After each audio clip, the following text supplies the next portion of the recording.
The first thing that man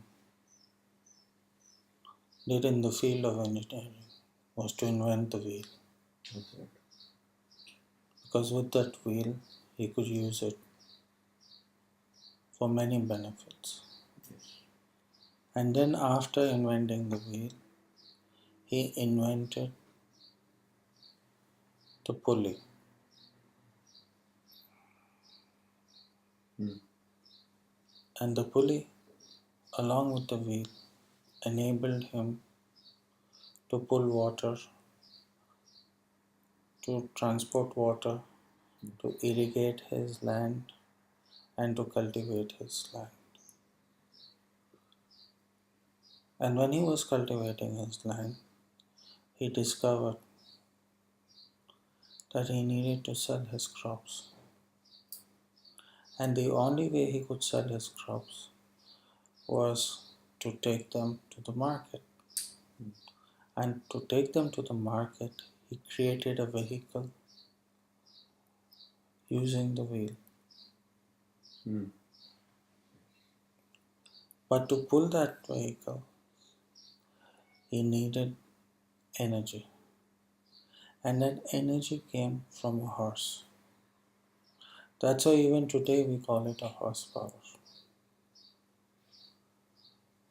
Even if it's a Boeing 777 or anything, thrust, whatever. I asked you to tell me the difference in lift and thrust. Still haven't told me that. No, you didn't tell me. Anyway, it's okay. Normally you don't tell me, so it's alright. It's your loss, not mine. So when we look at this, he discovered how does he refine the art of managing all the three things. Perfecting the wheel, perfecting the pulley, and finding the right horse. These three things led to modern engineering. Today, most of you all will not even know where the country of Macedonia exists. The capital of Macedonia is a city named Skyopje. I don't know how to pronounce it. Skopje, right? On one side is Bulgaria, on the other side is Albania, and in the north is Bosnia. It used to touch with Yugoslavia. Macedonia was one of the earlier regions where this was all integrated. And in Macedonia, the engineering concept was then further brought in the forms of creating aqueducts, of transporting water from one part of the area to another part. And this was used by lowering water and raising water. But transportation of it was done through aqueducts. Aqueducts were bridges with water flowing over them.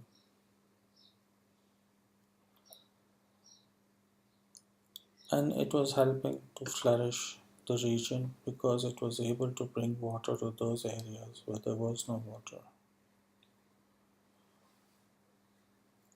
During this time, Alexander was born. And he was just sitting around. And one of the things that he looked at was this beautiful black horse.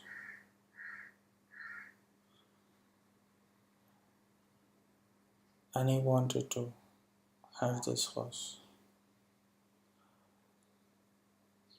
But its owner said, that this is a really difficult horse. You cannot tame it. Alexander the Great said, I will tame it. He said, if you tame this horse, you can have it.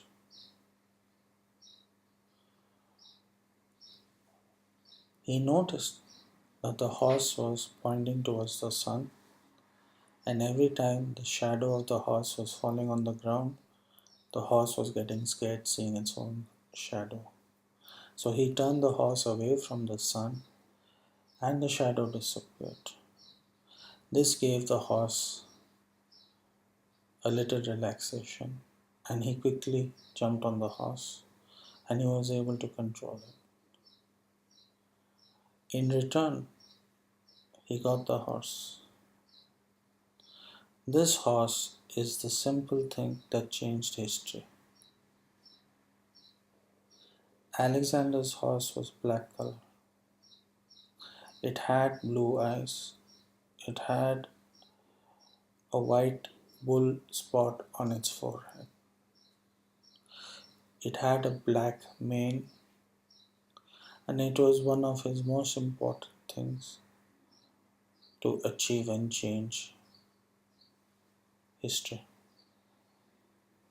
In those days, to come from Macedonia to India on a horse, what can be better in transportation? Moving water through aqueducts, using pulleys to build pyramids, riding a horse from Macedonia through Turkey, right up to further up. He went into the desert with his soldiers. He crossed the desert. He came down towards Iran. He went to Peripolis in Iran. He invaded Peripolis. He took away everything that Iran's wealth was at Peripolis. There was a big battle in Peripolis. After that, he decided from Iran to move to India. At that time, India included Pakistan and included Afghanistan. And when he approached India, he approached it from Kyrgyzstan, which was the shortest route. So he went from Iran towards Kyrgyzstan and went south of Kyrgyzstan to a place called Osh. And on his way to Osh, he stopped in Jalalabad, where he picked up walnuts. And this is how he took the walnuts to Europe. And then from Jalalabad, he moved down and he came to what is now Pakistan. And he brought his troops to what is currently called the Jhelum River in Pakistan. At that time, he had 10,000 troops, but he had an army of 100,000 against Porus, who was on elephants, and he was just on horses and walking people, who were so tired coming from Macedonia. Right? When he was in Iran, before he invaded Peripolis, the rulers of Iran told him that please marry one of our daughters if you want to, and we will give you this wealth, but don't invade our country. We'll give you the wealth with our daughter, but don't invade our country. He refused to. He did not trust them. He listened to the old wisdom of his mother, who had taught him certain things that Plato had taught him, and certain things that a lot of other famous scholars had taught him, including Aristotle. And he knew how and what to do in terms of not to get trapped into this. So when he came to Jhelum, he had 10,000 people. He had 100,000. He decided to cross the Jhelum. But he was very smart in his way of crossing. He did not take all his 10,000 across the river. He split it into two. He took 5,000 and put them forward against Porus. Porus with his elephants were trying to cross, and he with his horses and men were trying to get these elephants across the water. But they couldn't come across easily. And what he did was, because the elephants won't move into the water so easily, so he with his horses and men, they turned into the army of Porus. And they circled him and they started attacking him. And he became very tired. So this is called flanking. Flank 1, flank 2. When they became tired, Alexander approached with his other flank at the battleground and he attacked Porus and he speared him to death from his horse. The same horse that came from Macedonia.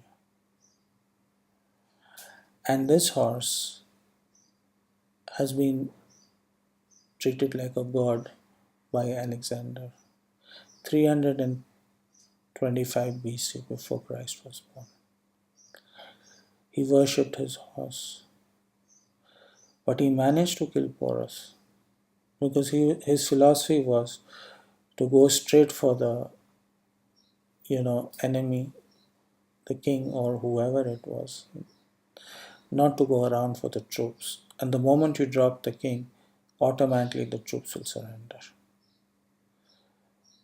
But Porus's brother, when he saw his brother being killed with a spear, he tried to hit Alexander. But the horse swerved to save Alexander, and he died. Alexander's horse died at the Battle of Porus in Pakistan, along the river of Jhelum. He then took the body of the horse across the Jhelum and he built a city for his horse. It's also called Jalalabad something. And he felt that this was one of the most important things that helped him to cross across and brought him so much, because without that horse he could have never ever reached and achieved so much.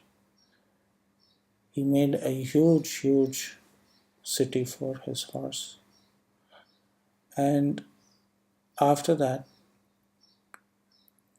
he was very upset. He moved in towards India, and now with Porus having gone, there was no strength left between the Indian rulers because they were disintegrated minority rajas. They didn't know how to fight a war against a guy who had killed Porus, who had destroyed Iran, who had taken so many countries. So they kept surrendering. While he was going through this process, in this, he got a fever. And that fever turned out to be malaria. And that malaria killed him. And it is then that he realized that he did not actually achieve anything. But the man who sold him the horse, or gave him the horse, told him the famous lines: "Ride this horse to the horizon that you can see, and the land will be yours." This one line that he told him inspired him to keep riding from Macedonia all the way there. There's nothing better than an example on transportation, no matter what it is, from historic time, than Alexander's horse. It was a black horse that he chose because it was very effective during night time in movement of his troops. He took a lot of care of his horse. It was not an Arabian horse, it was a Macedonian horse. In his complete life, he had only one horse. The life of this horse was 30 years old, which was a lot at that time for a horse. I'm sure most of you didn't know this. Okay? But I just wanted to share this with you and wanted you to know this, that this is how effective it is, whether building of the pyramids and transportation of those blocks, or whether it is building of the aqueducts and transportation of water throughout the Roman Empire, or whether it is, bringing Alexander right up to Iran and India, and his dying in Pakistan. You probably don't even know where he died in India. You don't even know where he died his horse died in Pakistan. That was India. That was not Pakistan. There are two coins that have been released of his horse in the era of that time, praising his horse. There's a famous statue that has been released of his horse. When there is a horse, its two hind legs are always down. But if its leg on the top is one up and one down, that means that the rider died on the horse. If you see that, even in Russia, in St. Petersburg, if you see that Napoleon's horse or any other horse, you will understand that did the guy whose horse this was die in battle or no. But whether it was Alexander's horse or it is the Trojan horse, the horse has been always a very, very important element in transportation. Way before petrol, diesel, and cars and roads and other issues came on. And he has always stood by man, the horse, in transporting goods, in transporting man, wherever and however it may be. In my opinion, this is something that I found very interesting to share with you all and to let you all know that this is how it happened. Yes, Alexander went back to Rome as a dead man. He was very young when he conquered the world, and that's why he's called Alexander the Great. But he achieved a lot, and it is because of him and his entry to India through Kyrgyzstan. The Mongols decided from Uzbekistan to come to Osh, and that's where the first Mughal ruler Babur was born, in Osh. I've been to his house, and he attacked India from Osh through Afghanistan, because Afghanistan was also part of India at that time. And so was India, included Afghanistan, Pakistan, Sri Lanka, and included even Bangladesh, included even Burma. It was so big a country. So even he attacked India. But what inspired him, though he came much later in time than Alexander, was Alexander's story. Because he wanted to rule India. He wanted to see the complete of India. But he thought by getting Red Fort he got India. He didn't get anything, just Red Fort and the Mughal gardens. He couldn't go beyond that because India is so huge and so big. So when it comes to transportation in modern times, when it comes to transportation in olden times, in historic times, in the dark ages, it was very, very difficult. It was very different. Along the equator, Tropic of Cancer and Tropic of Capricorn, transportation has a different history. Anything at the Arctic Circle, Antarctic Circle, or any transportation above or below the Tropic of Cancer and Tropic of Capricorn is absolutely different in history. So when it comes to looking at the transportation, you have to also understand how man was moving at that time. For example, on the equator, Kilimanjaro exists. The equator also runs through Central America from Ecuador. It also runs through the Tropic of Cancer, Tropic of Capricorn also runs through the Amazon. There's also a transportation system that exists through the Amazon historically. There's also a transportation system that exists through the Andes.